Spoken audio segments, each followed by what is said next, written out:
Hello, and welcome to KnowledgeNap. Tonight there is nothing for you to do, nothing to solve, nothing to figure out. All that is asked is that you rest. Find a comfortable position. Let your body feel heavy and supported. Let your muscles soften. Let your jaw unclench. And just breathe in and out. Let each breath be a gentle wave, rising and falling just like the sound you hear now. Imagine yourself, if you will, standing on the shore of a vast, calm ocean. It is a time after twilight, when the sky is no longer blue, but a deep, velvety indigo. The stars are not sharp, bright points, but soft, glowing smudges of light, as if painted by a gentle hand. The air is still and cool, and it carries the clean, salty scent of the deep. Look down at your feet. The sand is dark and cool, and as the water washes in, it blurs the line where the ocean ends and the land begins. It is a soft boundary, an uncertain edge, much like the edge of sleep itself. That lovely, drifting feeling when the solid world begins to dissolve and the world of dreams begins to form. It is in this soft, blurry space that our story begins tonight. It is a story about a question, a gentle, wondrous question that has been whispered by thinkers and dreamers for thousands of years. The question is simple. What if this world, this reality we experience, is itself a kind of dream? This is not a frightening thought. It is, perhaps, the most comforting thought of all. It suggests that the universe is not a cold, random place, but a story being told, a work of art being painted, a beautiful, intricate simulation being run with the utmost care. It suggests that we are not accidents, but intended characters in a grand cosmic narrative. The process of falling asleep is a beautiful rehearsal for this idea. Every night you let go of what you call base reality. You close your eyes and your own mind begins to simulate worlds. You walk through cities that do not exist. You talk with people from your memory. You fly through impossible skies. You enter a simulation, a dream, and it feels completely real. You do not question it. You simply experience it. So, as you begin your own nightly journey into that simulated world of sleep, let us wonder together. Let us wonder if the waking world is just a different kind of dream, a shared dream painted on a canvas far larger than we can imagine. Let us drift on the gentle tide of this question toward the shores of sleep. Our journey begins not with computers and code, but with firelight and stone, with quiet rooms and the sound of rain. The question of our reality is not a new one. It is an ancient whisper, a thought that has echoed through the halls of human consciousness for millennia. The Firelight Cave. Let us drift back, far back in time. Imagine yourself not on a shore, but in a deep, quiet cave. The air here is cool and still. If you were to reach out your hand, you would feel the smooth, ancient stone of the walls. It is a place of deep peace, a sanctuary from the world outside. You are not alone. There are others here, sitting calmly, their gaze fixed on the wall in front of them. You are all wrapped in the gentle weight of stillness, like a heavy, comforting blanket. Behind you, somewhere distant, a fire crackles softly. It is the only source of light, and between you and the fire there is a low wall. Behind this wall, figures walk silently, carrying objects of all shapes and sizes, puppets of people, of animals, of trees. You cannot see these figures or the objects they carry. You can only see what their presence creates. On the wall in front of you, the fire casts their shadows, soft, grey, dancing shapes that glide across the stone. For the people in this cave, these shadows are everything. They are the whole world. The sounds of the world, the soft echoes that travel through the cave, seem to come from the mouths of these shadow puppets. The shadows are their reality because it is the only reality they have ever known. It is a simple, predictable, and comforting story playing out on the stone wall. This is a story told by the ancient Greek philosopher Plato. He called it the allegory of the cave. In his telling, the people were prisoners, chained and forced to watch the shadows. But for our journey tonight, let us imagine it differently. Let us imagine the cave not as a prison, but as a womb, a safe, quiet, dark place where a simple story is told to prepare its inhabitants for the world to come. Now imagine that one of the watchers is gently released. They are not dragged or forced, but are invited to turn around. At first, their eyes hurt from the light of the fire. The world of three-dimensional objects is confusing after a lifetime of flat shadows, but slowly their eyes adjust. They see the puppets, the wall, the fire. They understand, for the first time, that what they thought was reality was only a projection of something more real. And then they are guided on a slow, dreamlike journey, floating upwards, out of the mouth of the cave. They are not pulled into the harsh, blinding light of the sun. Instead, they emerge into a soft, silvery night. The moon is full and gentle in the sky, and the world is bathed in its peaceful glow. They see real trees, real animals, real people, their forms no longer flat shadows, but full of depth and texture and life. They understand that the puppets in the cave were themselves just copies of these true things, these forms, as Plato called them. The world is so much larger, so much more wondrous than they ever imagined. After a time of quiet wonder, they return to the cave, to the familiar comfort of home. Their eyes, now accustomed to the moonlight, struggle to see in the dimness.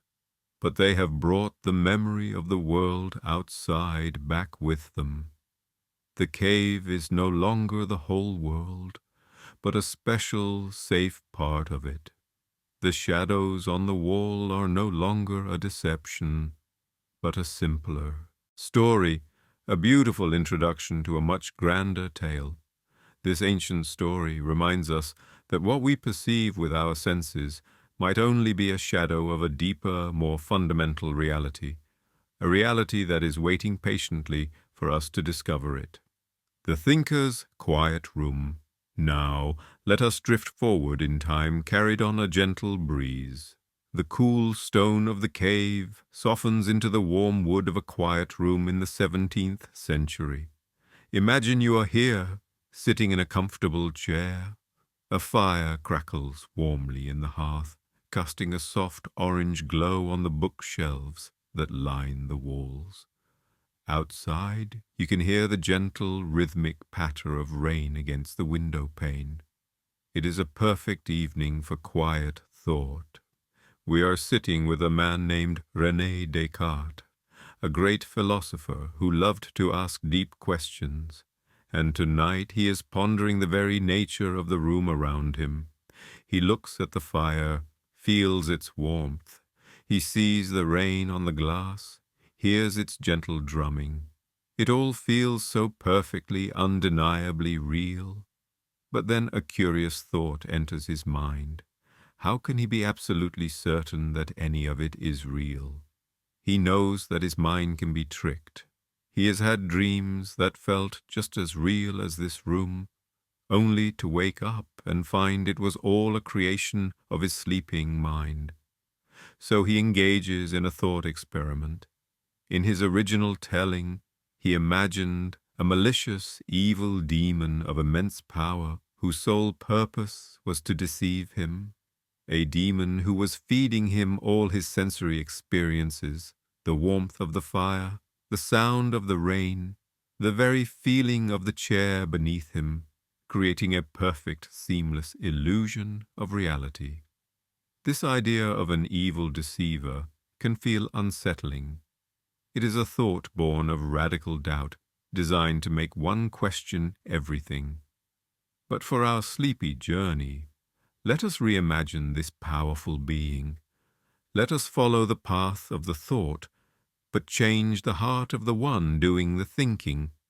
Instead of an evil demon, imagine Descartes musing about a great artist, a being of infinite creativity and skill who is not deceiving him, but is painting this reality for him. Every detail, every flicker of the flame, every drop of rain that traces a path down the window, every speck of dust dancing in the firelight, is a deliberate, loving brushstroke on the canvas of his consciousness. The question is no longer one of deception, but of creation. Could this perfect, cozy world be a masterpiece, a work of art created solely for him to experience? Or perhaps he thinks it is a kind dreamer, a vast consciousness dreaming this entire scene into existence, and he is a thought within that dream. The purpose is not to trick him, but simply to dream a beautiful dream. In this gentle reframing, the world does not become a lie. It becomes a gift. The feeling of reality is not a flaw in our perception, but a testament to the skill of the artist, the depth of the dreamer. Descartes' quiet question, born on a rainy night, echoes Plato's cave. Both are whispers from the past, reminding us to wonder, to look at the world around us not just as a given, but as a possibility, to appreciate its beauty and its detail, and to hold gently the idea that it might be a story, a painting, a dream, crafted with a care and artistry that we can only begin to comprehend. Let us return now to our quiet shore.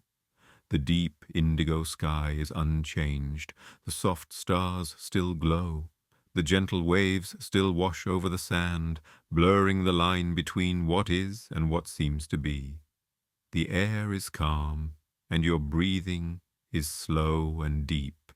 Here, on this peaceful beach, we can explore the modern version of this ancient question. Reach down in your imagination and pick up a seashell from the wet sand. It is cool and smooth in your hand. Look at its perfect swirling shape, the delicate lines and colors. It is unique, a one-of-a-kind creation of the ocean. Let this single, beautiful shell represent what we might call base reality, the original, physical, unsimulated universe. It is the first world from which all other stories might spring. Now hold that feeling of uniqueness and lift your gaze.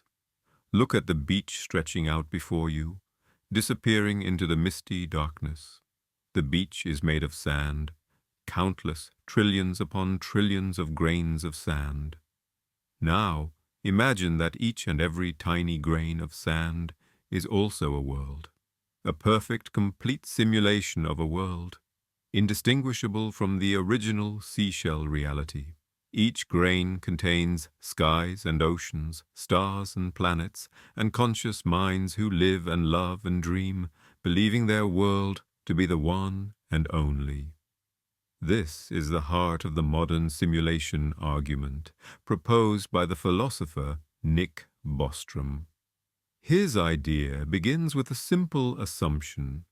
If a civilization becomes advanced enough to create a computer powerful enough to simulate their own ancestors, to create a world like ours in perfect detail, they probably wouldn't stop at just one. Think of the video games we create today.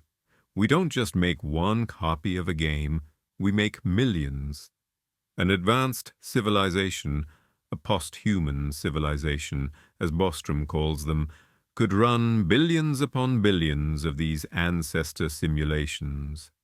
They could create so many simulated worlds, so many grains of sand on the beach, that the number of simulated minds, like yours, would vastly outnumber the original biological minds in the one base reality. The number of minds living on the grains of sand would be immeasurably greater than the number of minds living in the one original seashell. So the gentle question the argument asks is this: if you find yourself as a conscious being looking out at the universe, what is more likely? Is it more likely that you are the one, unique, original seashell? Or is it more likely that you are one of the countless, perfect, and indistinguishable grains of sand? Statistically, almost certainly, you would be a grain of sand. You would be a mind within a simulation. This isn't a proof, of course. It is just a gentle, logical puzzle to ponder as you drift. A quiet thought on a starlit beach. From where you stand on this beach of infinite minds, you can see 3 paths leading away from the shore. They wind their way into a soft, starry mist. Each path glows with a different, gentle light, and each one represents a possible answer to this cosmic puzzle. These are the 3 possibilities of Bostrom's famous trilemma, but we will see them not as stark, logical choices, but as 3 equally peaceful, possible destinies for any intelligent civilization. The first path glows with a soft, silvery light, like starlight itself. Let us call this the path of quiet return. This path represents the possibility that civilizations like ours simply do not last long enough to create these complex simulations. In Bostrom's argument, this is the extinction option, but we need not think of it as a tragedy. Imagine, instead, a civilization that completes its journey. Like a great star that has burned brightly for billions of years, it reaches a point of completion. It has learned all it can learn, created all the beauty it can create, and it decides, peacefully and gracefully, to return its energy to the cosmos. Its atoms and its consciousness dissolve back into the stardust from which they came, ready to become part of the next great cosmic story. It is not an end, but a transformation, a quiet, dignified return to the universe. The second path glows with a warm green light, like a forest in the moonlight. Let us call this the path of the cosmic gardeners. This path represents the possibility that advanced civilizations could create simulations, but choose not to. Perhaps they become so wise, so deeply connected to the universe, that they find more beauty and wonder in observing the real thing than in creating copies. They see the universe as a sacred, wild garden. Instead of building artificial worlds, they become its caretakers. They become poets, artists, and stargazers, dedicating their immense intelligence to appreciating and preserving the original creation. They choose not to simulate out of a profound sense of reverence and love for the reality that gave them life. They would rather listen to the universe's stories than tell their own. The third path glows with a soft golden light, like the light of a warm candle. Let us call this the path of loving memory. This is the path that leads to the beach of infinite sand. It represents the possibility that advanced civilizations do create simulations, and that we are likely in one. But why would they do this? Let us imagine the most beautiful reason. They are not scientists running a cold experiment. They are our distant descendants, separated from us by unimaginable gulfs of time. And they create these worlds as an act of remembrance. They want to understand where they came from. They want to feel a connection to their ancestors, to us. They create our world with loving detail, not to fool us, but to honor us. We are living memories. cherished ancestors brought to life so that our descendants can know us. Our joys, our sorrows, our art, our love. It is all part of a living museum, a beautiful story they tell themselves to remember the ones who came before. Whichever path is the true one, notice how each is filled with a sense of peace, wisdom, and grace. Whether we are on a journey of quiet return, or part of a cosmic garden, or a living memory cherished by our children's children, we are part of a story that is far grander and more beautiful than we might have imagined. As we continue to drift, let's zoom in closer and closer to the very fabric of our world. If this reality is a story or a program, might there be clues woven into its very texture? Some scientists and thinkers believe there are. They see hints not of flaws or errors, but of an underlying elegance, a deep and wondrous structure that behaves in very curious ways. These are not scary glitches in the matrix, but the universe's shy secrets waiting to be noticed. Imagine we can shrink down, smaller than a grain of sand, smaller than a cell, smaller than an atom. We arrive in the quantum realm, the world of the very, very small. It is not a world of tiny, solid balls bouncing around. It is more like a misty, dreamlike stage. Here, particles like electrons don't exist in one place at one time. Instead, they exist as a shimmering wave of possibilities, a cloud of potential, like a ripple spreading across a still pond. Now, let's personify one of these particles. Imagine an electron as a shy performer on this misty stage. As long as no one is watching, the performer is everywhere and nowhere at once, just a beautiful, hazy potential of a dance. It exists as a pure wave of probability. But the moment an observer, a conscious mind, like you or I, turns to look, the moment we try to measure where the performer is, something magical happens. The shy performer chooses a spot. The shimmering wave of possibility collapses into a single, definite point. The dancer appears, takes a bow in one specific location, and then dissolves back into a wave of potential once we look away. This is the observer effect in quantum mechanics, one of the deepest mysteries of science. The very act of observing reality seems to change it, to call it into being. Why would the universe behave this way? The simulation hypothesis offers a gentle and elegant explanation: computational efficiency. Think of a dream you've had. Your dreaming mind doesn't create every single detail of the world all at once. It only fills in the details of what you are currently looking at. The room behind you in a dream might be a blurry, undefined space until you turn around. The universe, in this view, does the same thing to save energy, to save processing power.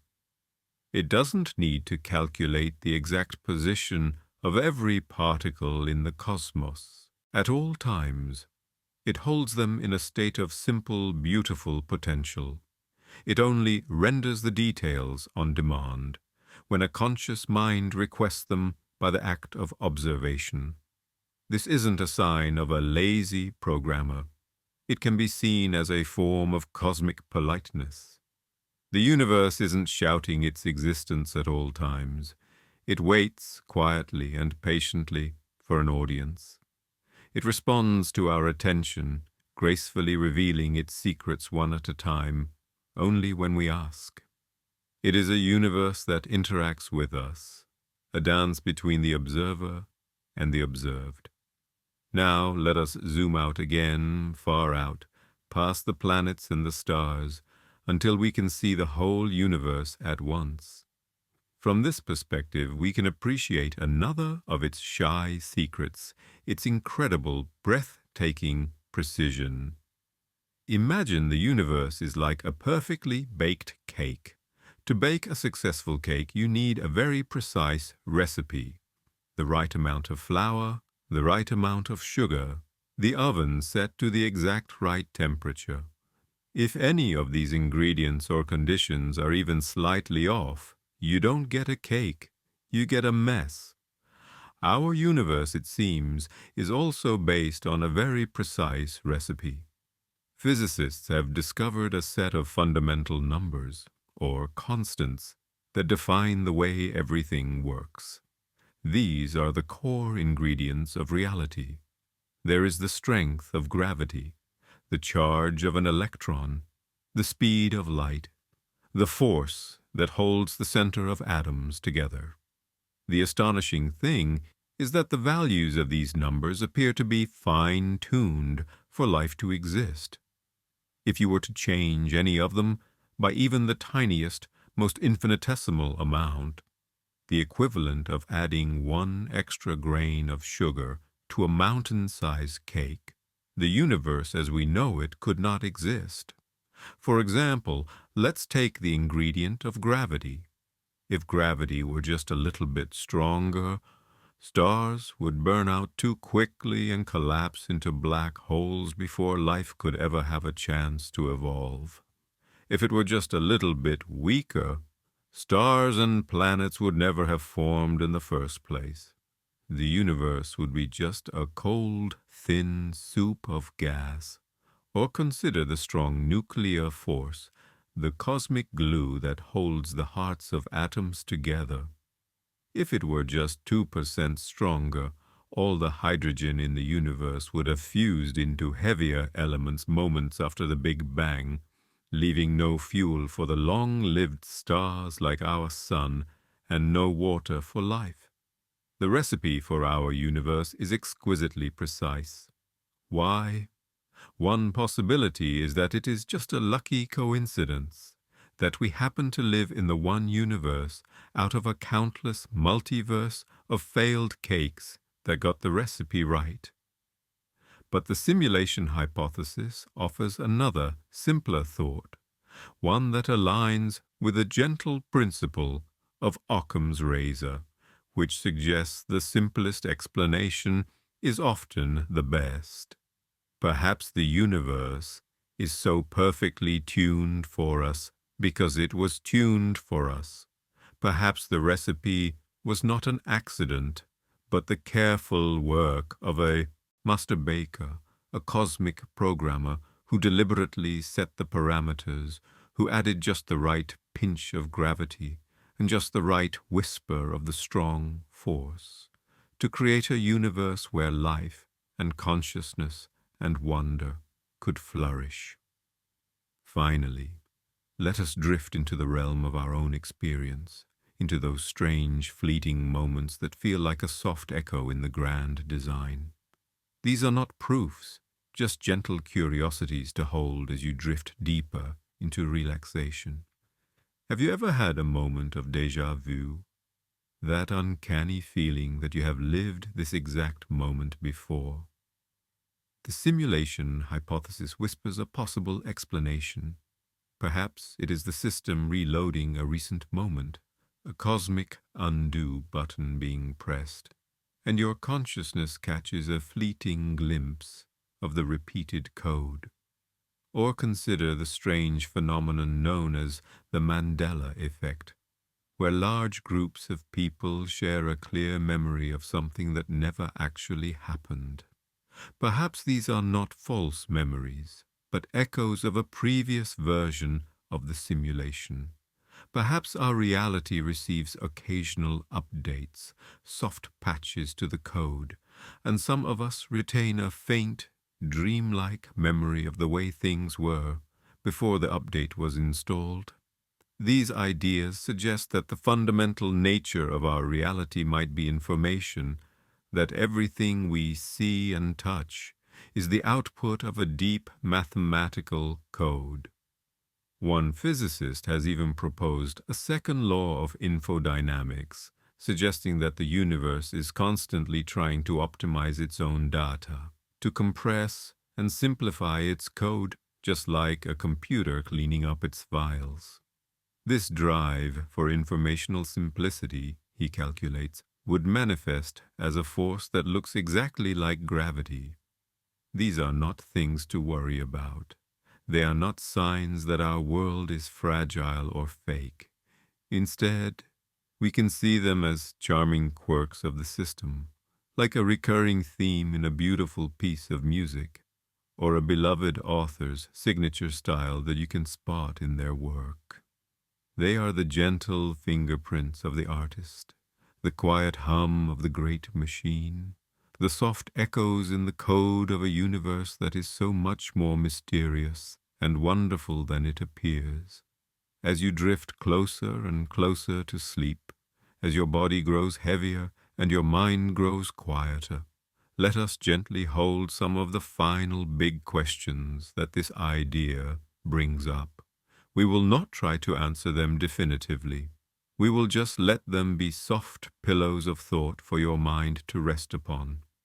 If our world is a simulation, a dream, then who is the dreamer? Who are the simulators? This question can feel vast and overwhelming, but let us only consider the most gentle and reassuring possibilities. Perhaps, as we imagined on the path of loving memory, they are our own descendants, beings of light and wisdom, so far in the future, who look back on our time with fondness and curiosity. They run this simulation not to control us, but to know us. In this view, our lives are a precious gift we are giving to the future, a story of what it was like to be human at the dawn of consciousness. Our relationship with them is not one of a character to a programmer, but of a cherished ancestor to a loving child. Or perhaps the simulators are not our descendants, but artists, beings who create universes for the same reason a painter paints a landscape or a composer writes a symphony, for the sheer joy of creating beauty. Our universe might be one of countless works of art in a cosmic gallery, and our purpose is simply to be the living, breathing beauty within the frame. We are the colors in the sunset, the notes in the song. There is another possibility, one that some philosophers have considered. Perhaps there are not multiple simulators, but only one. Perhaps the entire universe, all of space, all of time, every star, every planet, every living thing, is part of a single, vast cosmic consciousness. And our individual lives, our separate minds, are like thoughts or dreams within that one great mind. We are the universe dreaming of itself, experiencing itself through our eyes. In this view, the dreamer and the dream are one and the same. We are not separate from our Creator. We are a part of them. Whether we are code running on a great computer, a form of physicalism, or real organic minds connected to a shared virtual world, a form of dualism, the nature of the experience remains the same. The wonder, the beauty, the feeling of being alive, that is the constant. A question that often arises from this idea is about our freedom. If our world is a program, are our choices real? Do we have free will? Imagine yourself in a grand, beautiful ballroom. The ceiling is high and painted with stars. The music is slow and deep and beautiful. This music is the code of the universe, the laws of physics. It has a rhythm, a structure, a tempo. You cannot change the music. You cannot suddenly make it a different song. But you can choose how to dance. You and everyone else on the floor are free to move as you wish within the rhythm of the music. You can dance with joy, with grace, with love. You can choose your partner. You can create a beautiful, unique, and unscripted performance. Your free will is not in breaking the rules of the simulation, not in defying the music of gravity or time. Your freedom lies in the infinite creative expressions possible within those rules. Our feelings, our choices, our connections, our kindness. These are the steps of our dance. They are our unique contribution to the beauty of the ballroom. Even if the music was written long ago, we are the ones who bring it to life with our movement. Our lives are not predetermined scripts, but improvised dances to a cosmic melody. The choices are ours, and they are what make the dance meaningful. And so we come to the final and most important question. If this is all a simulation, what is the meaning of it all? What is the point? The answer is the simplest and most reassuring of all. The meaning does not change. Think of the things that give your life its deepest meaning. The feeling of love for your family or friends. A moment of pure joy watching a beautiful sunrise. The comfort of kindness given or received. The bittersweet ache of a beautiful, sad song. These feelings are real. In fact, they may be the most real things of all. If we are in a simulation, then these experiences, love, joy, compassion, wonder, are not meaningless accidents. They are the very point of the program. They are the output, the intended result of all this cosmic code. One philosopher suggested that values like compassion and justice are more fundamental than matter itself. They would be real and important even if the physical world were an illusion. Your love for your family is not less real if you are an algorithm or an animal. The warmth of the sun on your skin is not less pleasant. The beauty of a flower is not diminished.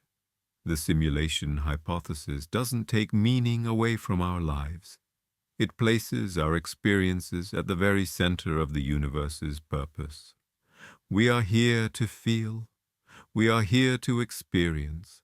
We are here to love and to learn and to grow. The meaning of your life is not found in the nature of the container, but in the preciousness of the contents. And the contents are your feelings, your thoughts, your connections, your unique and beautiful consciousness. That is real, that is important, and that is enough. And now the story is ending. The questions have been asked, and now they can be set aside. Let them drift away like clouds across the moonlit sky. The gentle sound of the waves continues, a soft rhythmic hum. The boundary between the waking world and the dreaming world is dissolving completely now. You're floating in that peaceful space in between. The universe is entering its sleep mode. The great program is quieting down for the night. The code is becoming silent. All of the complex calculations of the day are resolving into a state of simple, peaceful rest. Let your mind follow this cosmic example. Let the thoughts of the day resolve into stillness. Let the worries of tomorrow fade into potential. There is nothing left to do now but to rest.